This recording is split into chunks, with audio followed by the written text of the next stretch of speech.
सदिश जो हम लोग पढ़ रहे हैं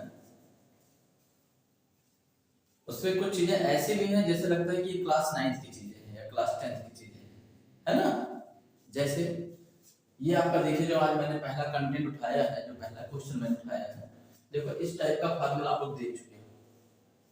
a प्लस बी का whole square equal to A square plus 2ab plus B square. तो ऐसे सदिश में भी देखना है कि क्या ये प्रूफ होता है, क्यों इसको प्रूफ किया जाए। अब जब मैं vector a plus vector b का होल स्क्वायर प्रूफ कर दूंगा तो vector a minus vector b का होल स्क्वायर आप लोग इसी सिस्टम से प्रूफ कर लेंगे, ठीक है। तो देखिए बिल्कुल बढ़िया चीज है, देखते हैं अब इसको लगाएं कैसे। जैसे इनको अब देखा जाए और भी अगर अलजेब्रा के रूप में देखा जाए तो लिखा ही होल स्क्वायर, लेकिन मुझे प्रूफ करके देना है कि कैसे होता है, ये संभव है ऐसा कि नहीं है ना। तो इसको चेक किया जाए फिर। देखो ऐसे क्वेश्चन को सॉल्व करने के लिए पहले वेक्टर ए और वेक्टर बी को कुछ मान लो। तो ऐसे मान लो, माना vector A is equal to a1i plus a2j और प्लस a3k तथा vector b equal to b1i और प्लस b2j और प्लस b3k। अब इस क्वेश्चन को सॉल्व करने से पहले कुछ बेसिक्स हैं उसको जानो। क्या होता है यहां देखिए, जब हम कभी वेक्टर a का स्क्वायर करते हैं, किसका, वेक्टर a का स्क्वायर करते हैं, देखिए तो प्राप्त क्या हुआ है। वेक्टर a का स्क्वायर का मतलब क्या हो गया, vector a dot vector a। घातांक हमेशा अदिश गुणन में टूटते हैं, ठीक है। यहां पर क्या रखा जाए, वेक्टर a का मान रख दिया जाए। रखिए क्या है आपका a1i a2j a3k डॉट, फिर से वेक्टर a को लिखा जाए a1i plus a2j plus a3k dot गुणन का रूल लगा। अभी अदिश गुणन का मैंने फार्मूला आपको बताया कैसे होता है। i का i से डॉट गुणन होगा, क्या हो जाएगा देखो a1 स्क्वायर होगा प्लस j का j से मल्टीप्लाई होगा a2 स्क्वायर प्लस k का k से मल्टीप्लाई होगा तो a3 स्क्वायर। ये आपका क्या प्राप्त हुआ है, वेक्टर a का स्क्वायर है ना। अब अगर देखा जाए इसको, ये जो वेक्टर a स्क्वायर मैंने प्राप्त किया है, इसको देखा जाए, अगर मैं इस a का मॉड निकालूं, मतलब मापांक परिमाण निकालूं, तो देखो क्या होता है। मॉड ऑफ a को हम लोग a भी तो कहते हैं, क्या होता है, रूट i के गुणांक का वर्ग, मतलब जो i का कोफिशिएंट है उसका वर्ग, जो j का कोफिशिएंट है उसका वर्ग, और जो k का कोफिशिएंट है उसका वर्ग, ठीक है। अब दोनों तरफ वर्ग करने पर क्या करें, दोनों तरफ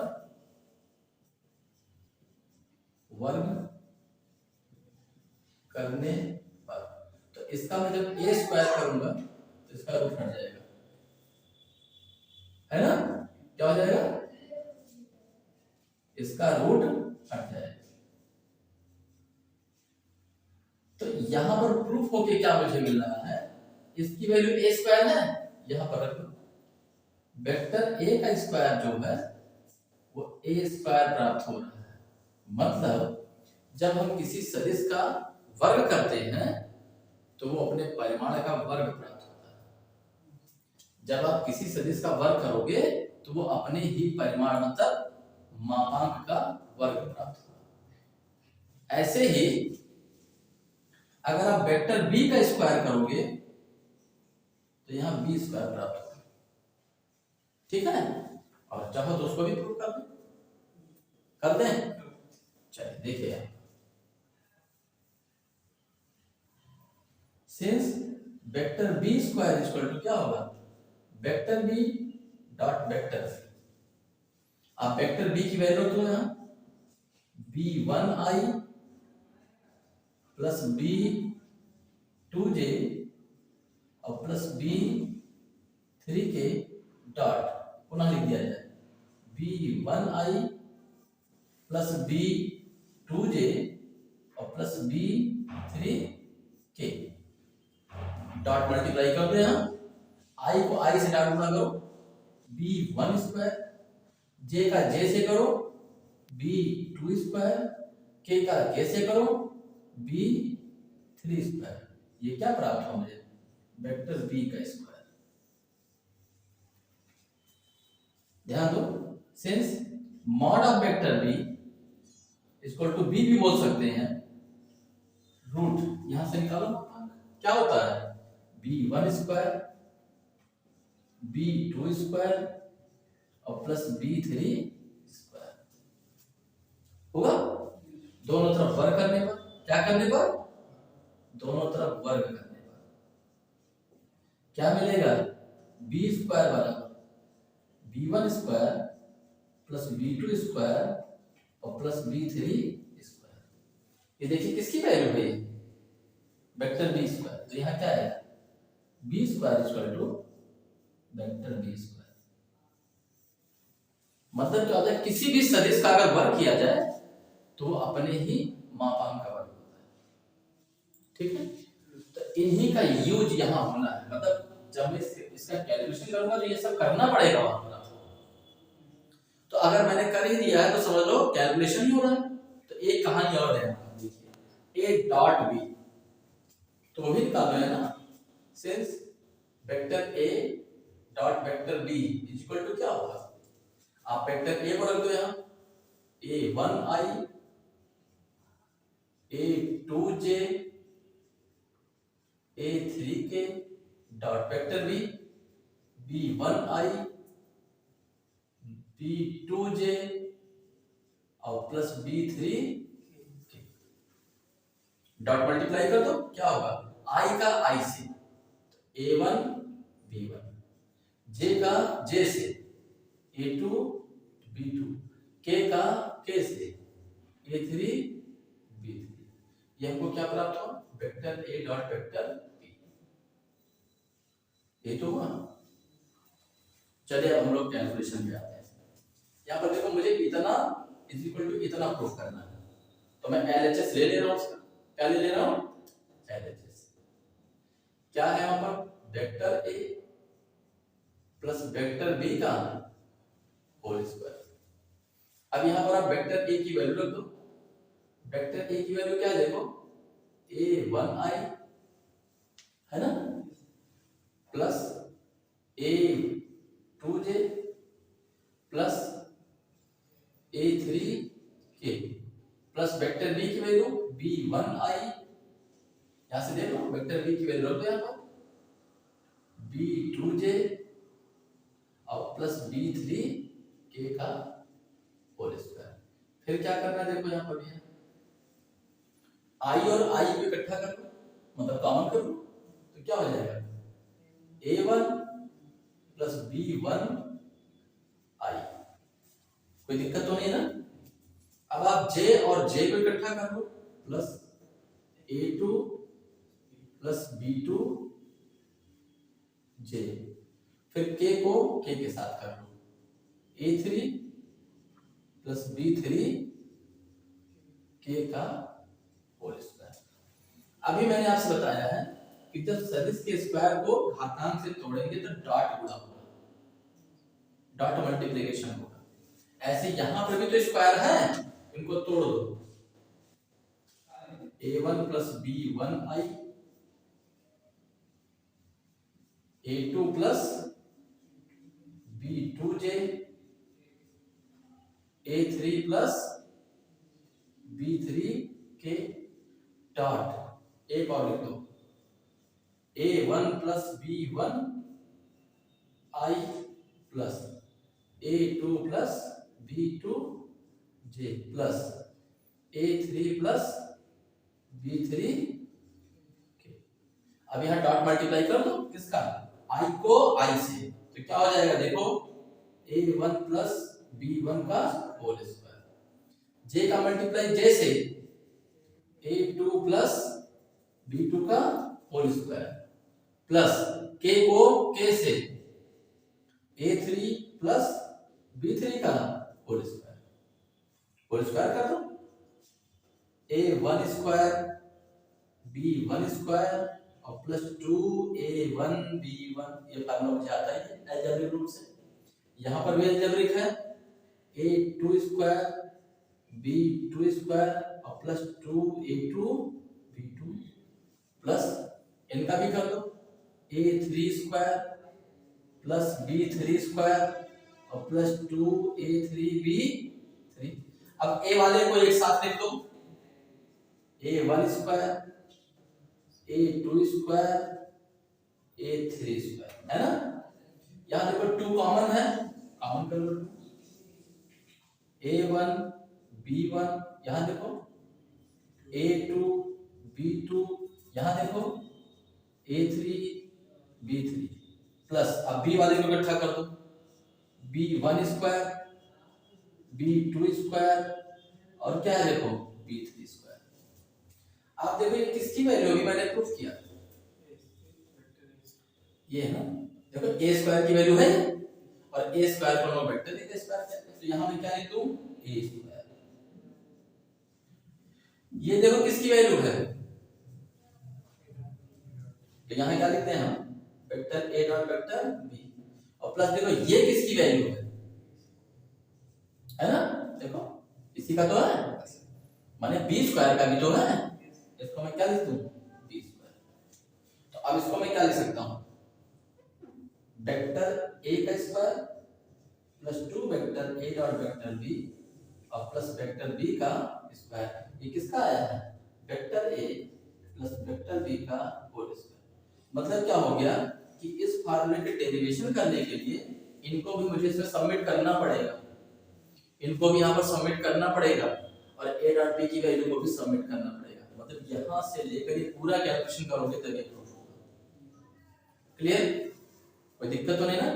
ऐसे जब आप vector A minus vector B का करोगे तो सारी कंडीशन फिर होगी, बस यहाँ माइनस आ जाएगा, ये माइनस होता जाएगा ना, क्यों ठीक कर लेंगे उसको। तो vector A minus vector B का होल स्क्वायर आपका होमवर्क हो गया, ठीक है। नेक्स्ट क्वेश्चन क्या है उसकी तरफ चलते हैं।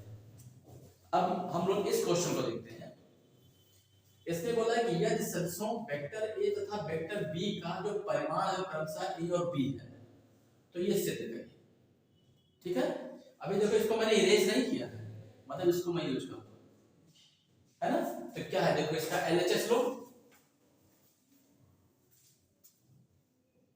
देखिए vector A upon A square minus vector B upon B square का होल स्क्वायर, LHS ले लिया है, ये प्रूव करना है। देखिए क्या होता है, अब नॉर्मली पहले यहाँ होल स्क्वायर का फॉर्मूला लगा दो, इसको आप पूरे के पूरे को A माइंड करो और इसको B माइंड करो, मतलब A माइनस B का होल स्क्वायर, आप A माइनस B का होल स्क्वायर कर दो तो क्या होगा देखिए, vector A upon A square का whole square plus vector B upon B square का whole square minus 2 vector A upon A square into vector B upon B square. देखिए इनको क्या कर सकते हैं हम लोग, ये वेक्टर A का स्क्वायर अलग कर दो और इसको A पावर 4 अलग कर दो प्लस इसको वेक्टर B का स्क्वायर अलग कर दो और B का पावर 4 अलग कर दो, यहां जैसा लिखा है वैसा ही रहने दो, vector A dot vector B upon A square B square. देखिए हम लोग प्रूफ कर चुके हैं यहां पर कि वेक्टर A का square equal to A square होता है ना, वेक्टर B का स्क्वायर B स्क्वायर होता है, तो यहां पर चेंज करने ऐसे लिख दो, सिंस वेक्टर A का square equal to A square और वेक्टर बी का square equal to B square.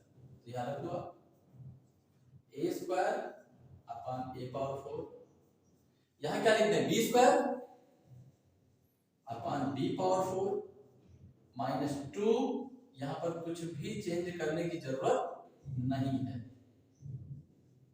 ठीक, इस ए स्क्वायर से ए पावर 4 कैंसिल हो जाएगा, 1 अपॉन ए स्क्वायर। इस बी स्क्वायर से बी पावर 4 कैंसिल हो जाएगा, B square minus 2 vector A dot vector B upon A square into B square. यहां देखिए एलसीएम हो रहा है, कुछ क्या हो रहा है, एलसीएम ए स्क्वायर बी स्क्वायर।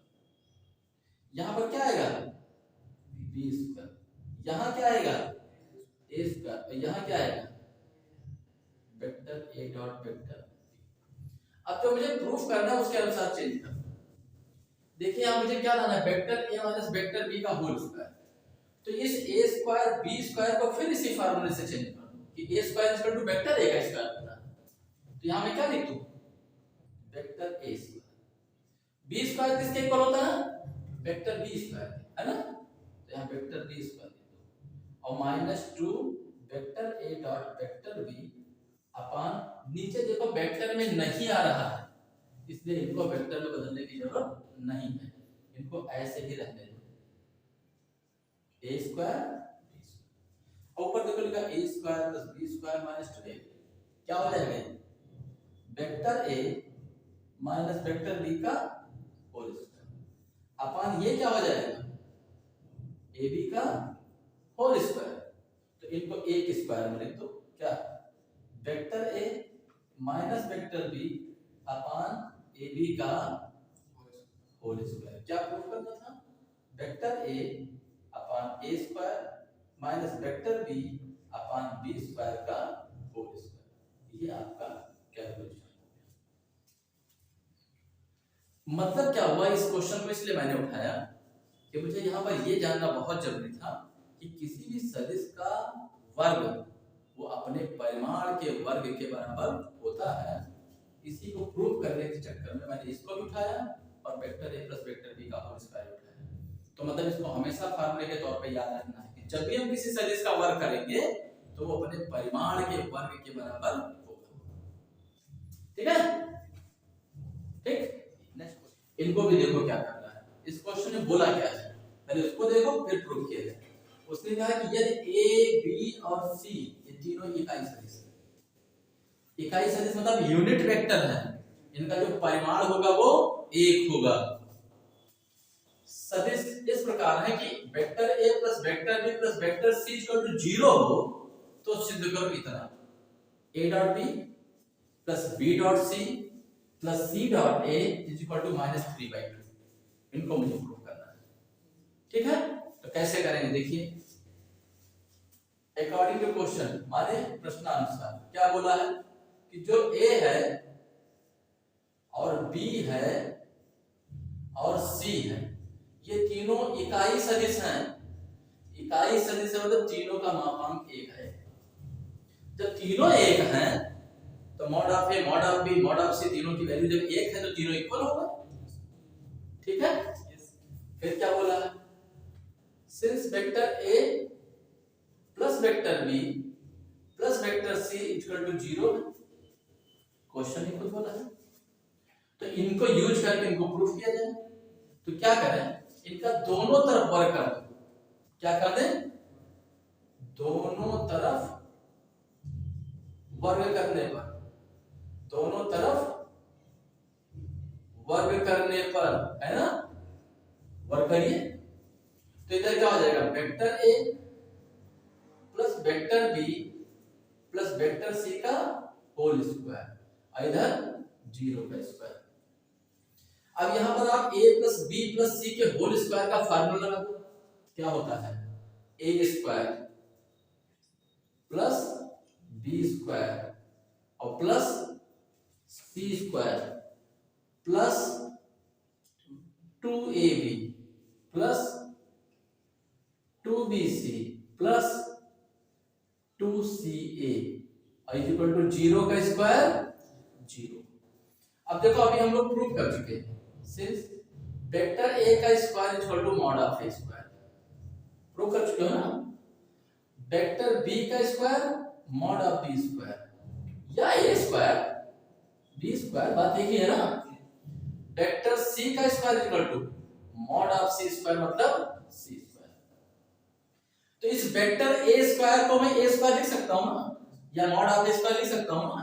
तो यहां देखो mod of A square plus इसको क्या लिखे हम mod of B square plus इसको क्या लिखे हम mod of C square plus इन तीनों में देखो 2 कॉमन है, 2 कॉमन है ना, तो 2 कॉमन कर क्या आएगा vector A dot vector B plus vector B dot vector C plus vector C dot vector A is equal to 0।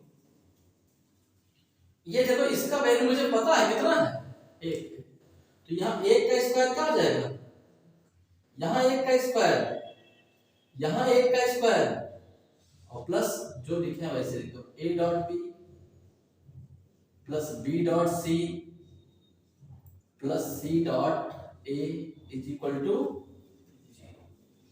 1 1 2 और 1 3, इस 3 को उधर भेज दो। तो यहाँ क्या बचा 2 a dot b plus b dot c और plus c dot a is equal to क्या आएगा यहाँ -3। Clear, a dot b plus b dot c और plus c dot a is equal to -3/2। ये देखिए आपका प्रूफ हो गया ना, यही तो प्रूफ करना था, कितना आसानी से प्रूफ हो गया। मतलब क्या हुआ कि जिस थ्योरम को अभी मैंने यूज किया था उनका यहाँ यूज है। अगर ये नहीं पता है कि ऐसा होता है तो इस क्वेश्चन को सॉल्व करना थोड़ा सा कठिन काम है, ठीक है।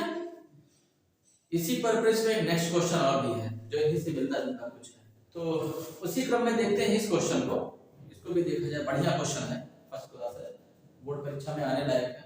क्या है क्वेश्चन, पहले हम पढ़ के समझाएं फिर लगाएं। कह रहे यदि ए बी और सी समान परिमाण के, मतलब तीनों का मापांक बराबर है, मॉड ऑफ ए बराबर मॉड ऑफ बी बराबर मॉड ऑफ सी, तथा परस्पर लंबवत सदिश हैं, माने ए बी पर लंब है, बी सी पर लंब है, सी ए पर लंब है, और जब कोई दो सदिश लंबवत होते हैं तो उनका अदिश गुणन शून्य होता है, मतलब डॉट गुणन शून्य होता है। तो उन्हीं की कंडीशन में प्रूफ करें। तो सिद्ध करो जो ये है, अगर ए से जो कोण बनाएगा, कौन a प्लस बी प्लस सी, ए के साथ जो कोण बनाएगा वही कोण बी के साथ बनाएगा, वही कोण सी के साथ बनाएगा, ये प्रूफ करना है। तो चलिए हम लोग सॉल्यूशन करना है इसका, कहां से, अकॉर्डिंग टू क्वेश्चन, मतलब प्रश्नानुसार। क्या बोला है कि जो a का परिमाण है, जो b का परिमाण है और जो c का परिमाण है, तीनों समान है, माने इक्वल। फिर क्या है कि ये परस्पर लंबवत हैं, मतलब a dot b b dot c c dot a is equal to 0। जब ये परस्पर लंबवत हैं तो इनका अदिश गुणन 0 होगा, तब ये तीनों लोग बराबर होंगे, इक्वल होंगे, है कि नहीं है। तो अब मैं एक कंडीशन प्रूव कर रहा हूं, शेष दो आप लोग कर लेंगे उसी प्रकार जैसे। फिर प्रश्नानुसार है ना, क्या कि a प्लस बी प्लस सी के बीच और ए के बीच अगर कोण निकालना है तो रूल क्या होता है कि mod of A plus mod of B plus mod of C into mod of A into cos theta. इस बार मैं कॉस थीटा नहीं लूंगा क्योंकि तुम्हें ए के साथ और बी के साथ और सी के साथ कोण निकालना है, इसलिए थीटा का कुछ नया नाम दे देते हैं अल्फा। एक पर अल्फा निकालते हैं, एक पर बीटा निकालते हैं, एक पर गामा, तीनों एंगल निकल इक्वल आ गया, दूसरा cos थीटा। चलिए देखते हैं cos अल्फा इक्वल टू क्या हो जाएगा, इनका यहां मल्टीप्लाई कर दो, वेक्टर a स्क्वायर, इस a का यहां मल्टीप्लाई कर दो, a डॉट b प्लस इसका यहां मल्टीप्लाई कर दो, a डॉट c अपॉन ये आ जाएंगे mod of A plus B plus C into mod of A. आप इनको देखो, ए डॉट बी की वैल्यू क्या है, शून्य। ए डॉट सी की वैल्यू क्या है, शून्य। रख दो वहां पर। और वेक्टर ए स्क्वायर क्या होता है, मॉड ऑफ ए स्क्वायर होता है कि नहीं होता है? तो यहां पर लिख दो मॉड ऑफ ए स्क्वायर और प्लस ये शून्य और ये शून्य अपान ये देखिए vector A plus vector B plus vector C into mod of A. इस मॉड ऑफ ए से एक कैंसिल हो गया, क्या बचा, mod of A upon mod of vector A plus vector B plus vector C. ये किसकी वैल्यू आई,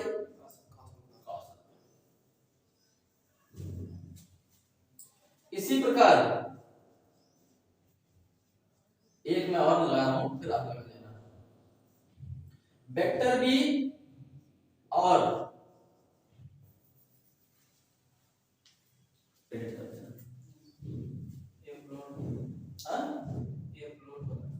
बहुत अच्छा, बस यही खत्म हो गया। देखो बेटा, इसी प्रकार अगर हम a प्लस बी प्लस सी का एंगल में b के साथ निकालूं, किसके साथ, b के साथ, इनका एंगल में b के साथ निकालूं तो देखो ऐसा ही आ रहा है कि नहीं आ रहा है। तो देखिए vector a plus vector b plus vector c dot vector b equal to क्या होगा, mod of a plus b और plus c dot mod of b into cos beta.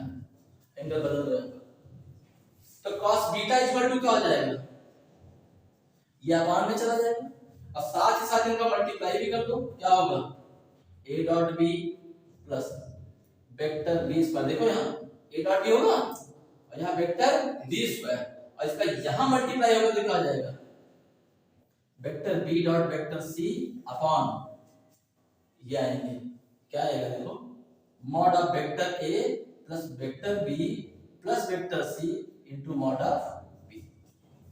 वही कहानी यहां पर भी, सिंस जो वेक्टर b का स्क्वायर होता है वो मॉड ऑफ b स्क्वायर होता है, तो यहां पर मैं क्या लिख दूं इसको, mod of b square. a dot b की वैल्यू देखो क्या है, शून्य। देखो a डॉट b की वैल्यू शून्य है, b डॉट c की वैल्यू क्या है, शून्य है, तो इनको शून्य रखो। तो यहां क्या आ जाएगा, cos बीटा इक्वल टू क्या आ जाएगा, शून्य plus mod of b square plus शून्य upon mod of a plus b plus c into mod of b। देखिए इस मॉड ऑफ b से एक कैंसिल हो गया। cos बीटा इक्वल टू क्या है, mod of vector b upon mod of a plus vector b और plus vector c। देखो यहां पर आपका a इक्वल टू b है, मींस मैं इस b को क्या लिख सकता हूं, a लिख सकता हूं। तो लिखिए cos beta equal to mod of a upon mod of a plus b plus c। देखिए आपका cos अल्फा जो आया था वही cos बीटा है कि नहीं आया, देखिए। इसी प्रकार जब आप c से निकालोगे तो यहां पर क्या प्रूफ हो गया है, c upon a plus b plus c। किंतु यहां पर देखो c भी तुम्हारा a के इक्वल है, तो जैसे उसको हम a रखेंगे वो भी इक्वल हो जाएगा। करके देखा जाए, हैं? इसी प्रकार किसके साथ, vector a plus vector b plus vector c into vector c equal to mod of a plus b plus c into mod of c into cos gamma. Similarly बिल्कुल सेम टू सेम, यहां से cos gamma equal to क्या हो जाएगा, ये अपान में आ जाएगा और इसका क्या हो जाएगा, मल्टीप्लाई हो जाएगा, a dot c plus b dot c और plus vector c square upon इनको भेजो mod of vector a plus vector b plus vector c into mod of c। कोई डाउट तो है नहीं ना? यहां पर देखो, सिंस वेक्टर c का जो स्क्वायर होता है वो क्या होता है, मॉड ऑफ c स्क्वायर होता है ना, मॉड ऑफ c स्क्वायर। यहां पर चेंज कर दो, देखो a डॉट c की वैल्यू कितनी है, 0। b डॉट c की वैल्यू कितनी है, 0। रख दो यहां 0 प्लस 0, इसकी वैल्यू कितनी है mod of C square upon mod of A plus B plus C into mod of C. इस मॉड ऑफ सी से कैंसिल हो गया, क्या रहा है mod of C upon vector A plus vector B plus vector C in mod, ये cos gamma आ रहा है, क्या रहा है कॉस गामा। अब देखो यहाँ पर मेरा सी भी तो ए के इक्वल है, यहाँ पर मैं ए लिख लूं, क्या लिख लूं mod of A upon mod of A plus B plus C, मतलब क्या हो गया cos alpha is equal to cos beta is equal to cos theta, तीनों आपके इक्वल प्रूफ हो गए। मतलब क्या हुआ कि a plus B plus C vector A और वेक्टर बी और वेक्टर सी तीनों के साथ इक्वल एंगल निकाल रहा है, प्रोड्यूस कर रहा है, देखिए कर रहा है ना ये। तो अगर इस टाइप के कंडीशन होंगे तो ऐसे इसको हम प्रूफ कर लेंगे, ठीक है। तो सदिश बहुत कठिन पोर्शन नहीं है, आराम से इसको करो, सॉल्व करो और बहुत बढ़िया से सॉल्व होगा, और आप इसको देखें इसको बढ़िया से। अभी नेक्स्ट वीडियो आपका और आने वाला है सदिश से संबंधित, फिर देखते हैं क्या है उसका। अभी तो सदिश गुणन भी आना है ना, अभी तो हम लोग अदिश गुणन पर थे, अब सदिश गुणन लगाते हैं, ठीक है। इसको देखें, धन्यवाद।